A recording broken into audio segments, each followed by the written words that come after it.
Pengertian teks deskripsi, ciri, jenis, contoh, dan strukturnya. Bagaimana cara membuat teks deskripsi yang baik dan benar? Yuk, pahami ciri, jenis, struktur, dan contohnya. Halo, Hybrider kelas.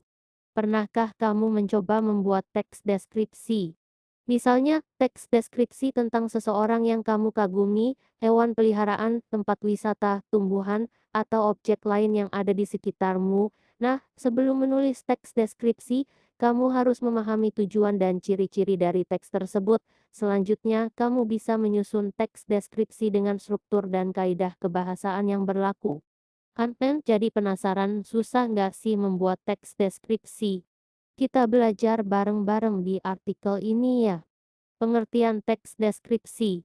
Apa itu teks deskripsi? Menurut Tabdi, yang dimaksud dengan deskripsi adalah pemaparan atau penggambaran dengan kata-kata secara jelas dan terperinci. Hal yang akan dideskripsikan disebut dengan objek, adapun objek yang digambarkan dalam teks deskripsi merupakan objek yang bisa ditangkap oleh panca indera.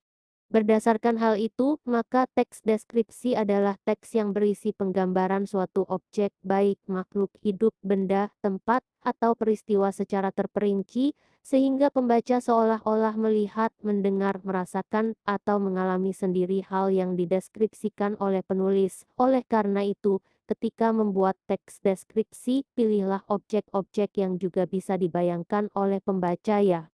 Kasih contoh objek teks deskripsinya dong. Untuk teks deskripsi yang menggambarkan objek makhluk hidup, kamu bisa mendeskripsikan orang tua, sahabat, hewan, tumbuhan, atau idolamu. Sementara untuk benda, kamu bisa mendeskripsikan alat musik, laptop, kendaraan, dan sebagainya. Selain itu, kamu juga bisa mendeskripsikan tempat dan peristiwa seperti kamar, rumah adat, gunung, pantai, bencana banjir, demonstrasi, maupun pentas seni. Gimana? Sudah nggak bingung lagi dong mau pilih objek apa untuk dideskripsikan? Tujuan teks deskripsi. Apa sih tujuan dibuatnya teks deskripsi? Menurut Utoro Dewo 2007, tujuan teks deskripsi adalah untuk menggambarkan bentuk objek pengamatan, sifatnya, rasanya, atau coraknya dengan mengandalkan panca indera dalam proses penguraiannya. Ciri-ciri teks deskripsi. Teks deskripsi dapat diidentifikasi dari segi tujuan, objek, dan isi teksnya. Supaya jelas, simak pembahasannya di bawah ini ya. 1. Ciri teks deskripsi dari segi tujuan. Dari segi tujuan, teks deskripsi dibuat untuk menggambarkan objek serinci dan selengkap mungkin dari sudut pandang penulis. Dengan begitu, pembaca bisa membayangkan objek tersebut seolah-olah mengalaminya sendiri. Itu sebabnya, teks deskripsi melibatkan 5 kesan atau panca indera dari penulisnya: melihat, mendengar, mengecap, merasa, dan mencium. 2. Ciri teks deskripsi dari segi objek. Ciri objek yang digambarkan pada teks deskripsi bersifat khusus, individual, dan personal. Artinya, hasil pengamatan objek yang dideskripsikan bisa jadi berbeda meskipun jenisnya sama. Contoh, ketika menulis teks deskripsi tentang tempat wisata, kamu menggambarkan tempat tersebut terlalu ramai dan sesak.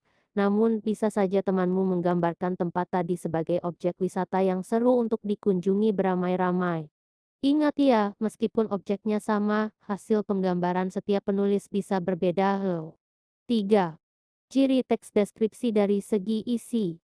Ciri teks deskripsi yang terakhir yaitu dari segi isi. Sebuah teks deskripsi harus memuat informasi yang lengkap, jelas, rinci dari pengamatan penulis. Teks deskripsi dibuat berdasarkan pendapat personal subjektif sehingga akan ditemukan penggunaan kata-kata sifat.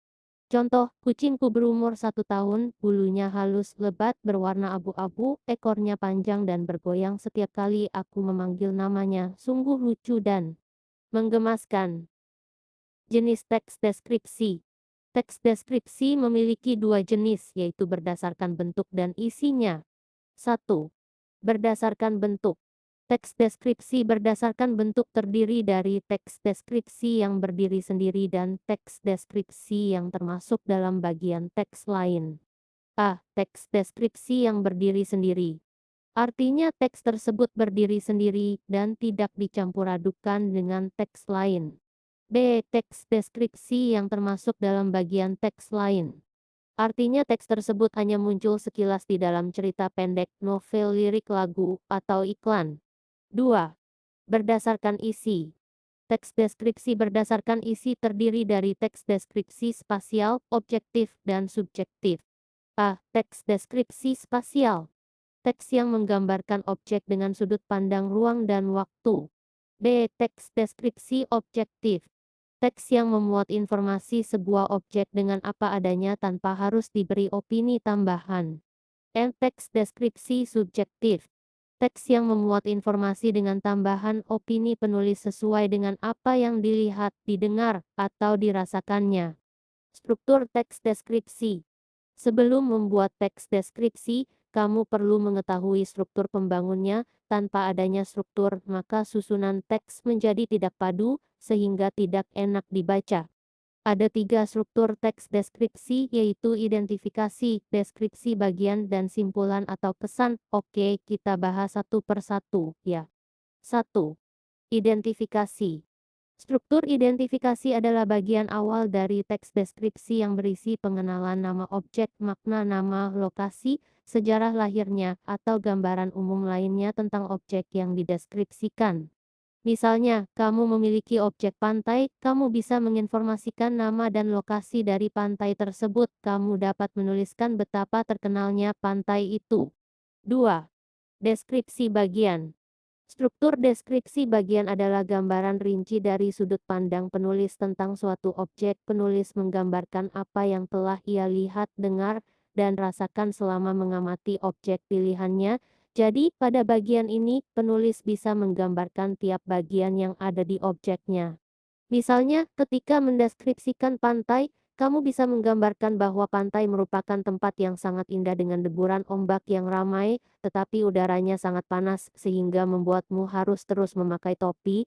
Agar tetap bisa menikmati pemandangan, kamu juga bisa mendeskripsikan kondisi pasir dan keadaan saat senja di pantai itu. 3. Simpulan atau kesan. Struktur simpulan atau kesan adalah bagian yang berisi kesimpulan atau kesan dari hasil pengamatan penulis terhadap objek. Namun, bagian ini bersifat opsional, artinya boleh dituliskan ataupun tidak. Contoh, meskipun pantai ini indah, tetapi banyak pengunjung yang masih membuang sampah sembarangan. Kaidah kebahasaan teks deskripsi. Kaidah kebahasaan adalah aturan kebahasaan atau ciri tertentu yang melekat pada suatu teks. Dalam membuat teks deskripsi, terdapat kaidah-kaidah kebahasaan yang biasa digunakan, yaitu 1. Ejaan dan tanda baca. Ejaan mencakup penulisan huruf kapital. Ada 5 aturan mengenai penggunaan huruf kapital, yakni huruf kapital dipakai sebagai huruf pertama awal kalimat. Huruf kapital dipakai sebagai huruf pertama nama seseorang. Huruf kapital dipakai sebagai huruf pertama nama bangsa, suku bangsa, dan bahasa. Huruf kapital sebagai huruf pertama nama tahun, bulan, hari, dan hari besar. Huruf kapital dipakai sebagai huruf pertama nama geografi, contoh Danau Toba. Sedangkan tanda baca membahas penggunaan tanda titik dan koma dalam teks deskripsi. Tanda baca titik dipakai pada akhir kalimat pernyataan.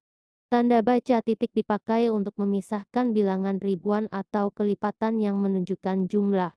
Tanda baca koma dipakai di antara unsur-unsur suatu pemerincian.